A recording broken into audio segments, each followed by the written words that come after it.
پھر میں کہتا ہوں کہ اگر تعجب کی جگہ تھی تو یہ تھی کہ اس پاک رسول کی یہ صاف اور کھلی کھلی پیش گوئی خطا جاتی، جس میں فرمایا گیا تھا کہ ہر ایک صدی کے سر پر خدا تعالیٰ ایک ایسے بندے کو پیدا کرتا رہے گا کہ جو اس کے دین کی تجدید کرے گا۔ اب یہاں حضرت مسیح موعود علیہ الصلوۃ والسلام حاشیے میں فرماتے ہیں،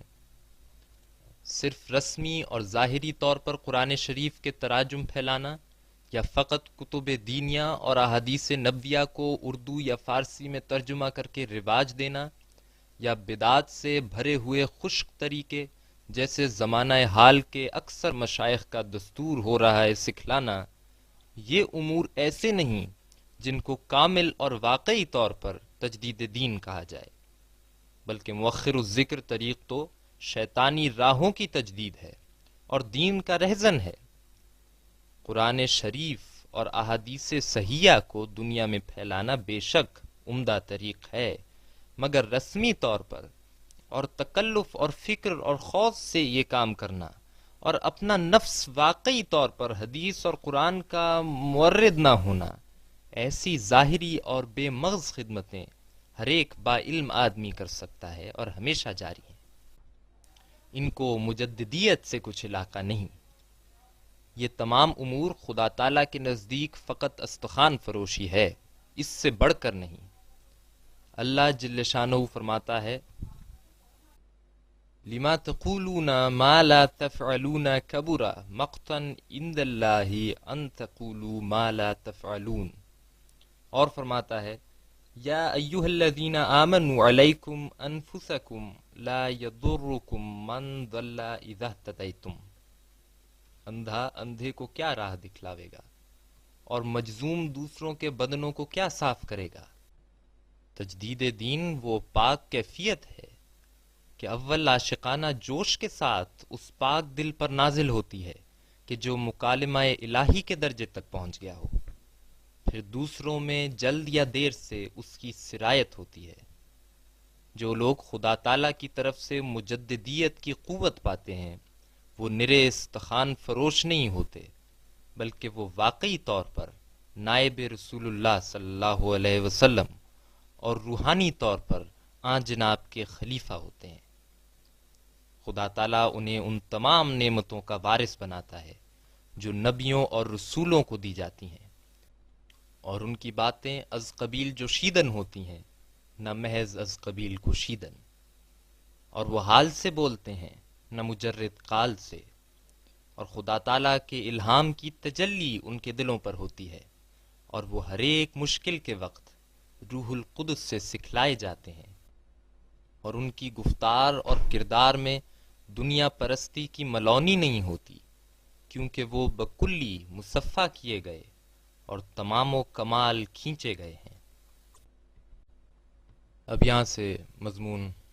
آگے بڑھتا ہے، سو یہ تعجب کا مقام نہیں، بلکہ ہزاروں ہزار شکر کا مقام اور ایمان اور یقین کے بڑھانے کا وقت ہے کہ خدا تعالیٰ نے اپنے فضل و کرم سے اپنا وعدہ پورا کر دیا اور اپنے رسول کی پیش گوئی میں 1 منٹ کا بھی فرق پڑنے نہیں دیا، اور نہ صرف اس پیش گوئی کو پورا کر کے دکھلایا بلکہ آئندہ کے لیے بھی ہزاروں پیش گوئیوں اور خوارق کا دروازہ کھول دیا۔ اگر تم ایماندار ہو تو شکر کرو اور شکر کے سجدات بجا لاؤ کہ وہ زمانہ جس کا انتظار کرتے کرتے تمہارے بزرگ آبا گزر گئے اور بے شمار روحیں اس کے شوق میں ہی سفر کر گئیں، وہ وقت تم نے پا لیا۔ اب اس کی قدر کرنا یا نہ کرنا اور اس سے فائدہ اٹھانا یا نہ اٹھانا تمہارے ہاتھ میں ہے۔ میں اس کو بار بار بیان کروں گا، اور میں اس کے بیان سے رک نہیں سکتا کہ میں وہی ہوں جو وقت پر اصلاح خلق کے لیے بھیجا گیا تا دین کو تازہ طور پر دلوں میں قائم کر دیا جائے۔ چنانچہ ان 7 برسوں میں 60,000 سے کچھ زیادہ مہمان آئے ہوں گے، اور جس قدر ان میں سے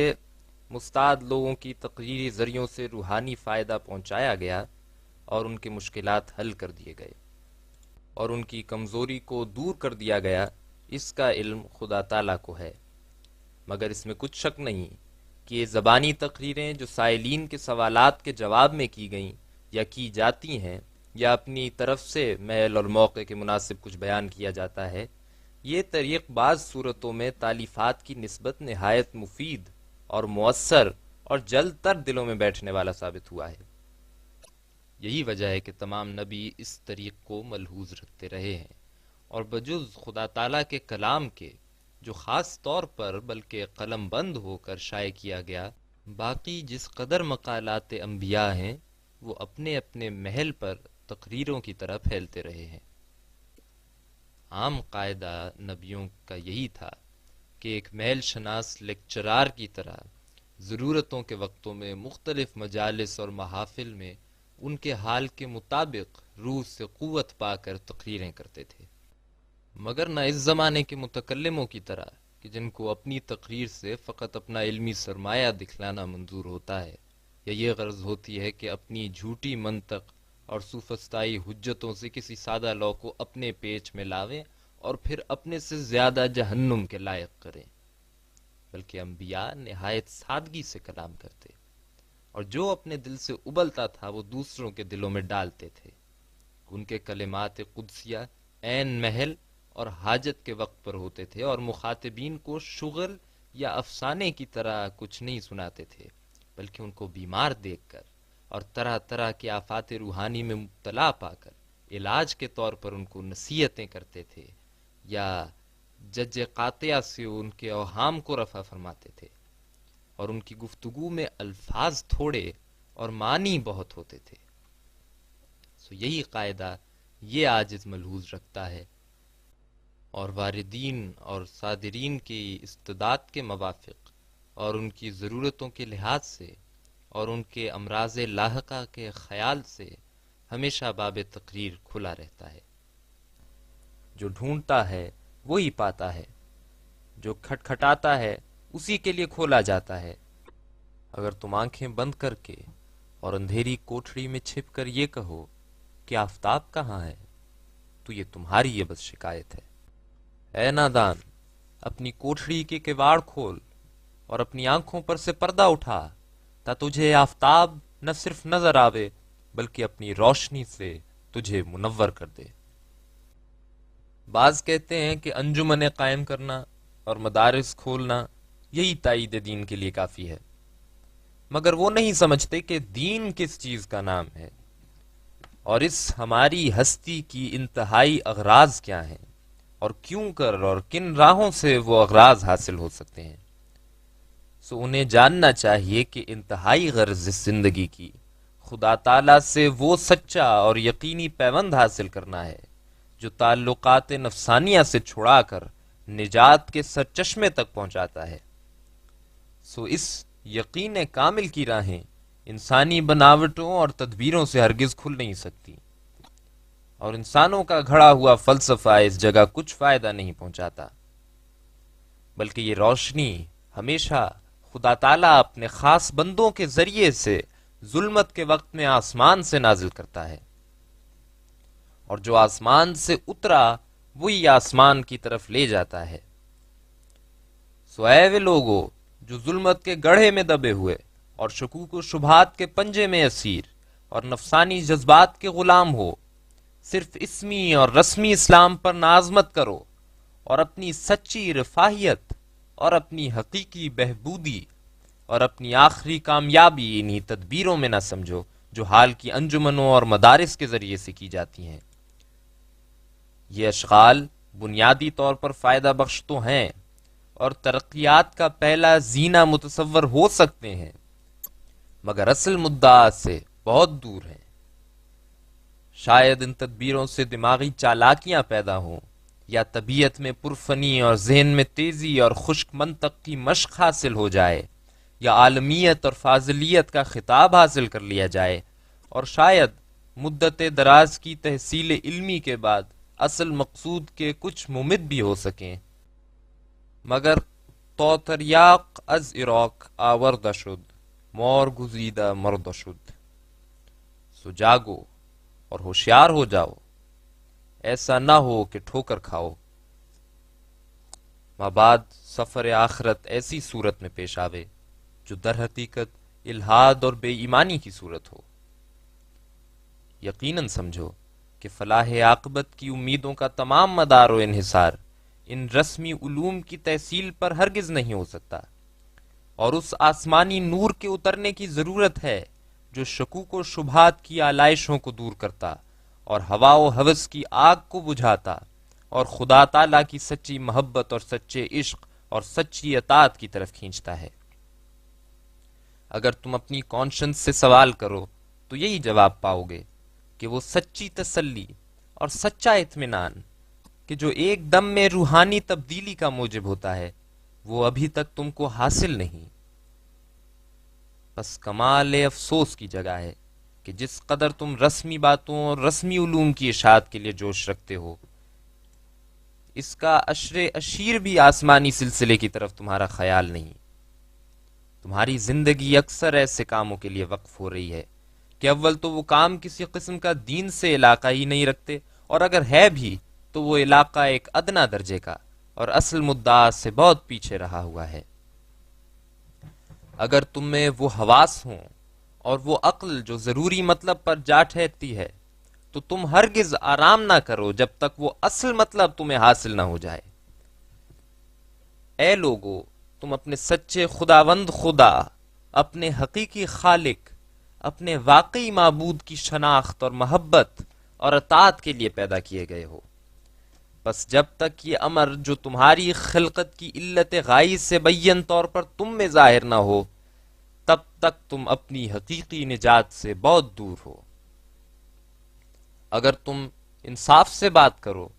تو تم اپنی اندرونی حالت پر آپ ہی گواہ ہو سکتے ہو کہ بجائے خدا پرستی کے ہر دم دنیا پرستی کا ایک قوی ہیکل بت تمہارے دل کے سامنے ہے، جس کو تم ایک ایک سیکنڈ میں ہزار ہزار سجدے کر رہے ہو، اور تمہاری تمام اوقات عزیز دنیا کی جک جک بک بک میں ایسی مستغرق ہو رہے ہیں کہ تمہیں دوسری طرف نظر اٹھانے کی فرصت نہیں۔ کبھی تمہیں یاد بھی ہے کہ انجام اس ہستی کا کیا ہے؟ کہاں ہے تم میں انصاف؟ کہاں ہے تم میں امانت؟ کہاں ہے تم میں وہ راست بازی اور خدا ترسی اور دیانتداری اور فروتنی جس کی طرف تمہیں قرآن بلاتا ہے؟ تمہیں کبھی بھولے بسرے برسوں میں بھی تو یاد نہیں آتا کہ ہمارا کوئی خدا بھی ہے۔ کبھی تمہارے دل میں نہیں گزرتا کہ اس کے کیا کیا حقوق تم پر ہیں۔ سچ تو یہ ہے کہ تم نے کوئی غرض، کوئی واسطہ، کوئی تعلق اس قیوم حقیقی سے رکھا ہوا ہی نہیں، اور اس کا نام تک لینا تم پر مشکل ہے۔ اب چالاکی سے تم لڑو گے کہ ایسا ہرگز نہیں، لیکن خدا تعالیٰ کا قانون قدرت تمہیں شرمندہ کرتا ہے جبکہ وہ تمہیں جتلاتا ہے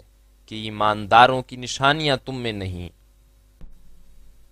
اگرچہ تم اپنی دنیاوی فکروں اور سوچوں میں بڑے زور سے اپنی دانش مندی اور متانت رائے کے مدعی ہو، مگر تمہاری لیاقت، تمہاری نکتہ رسی، تمہاری دور اندیشی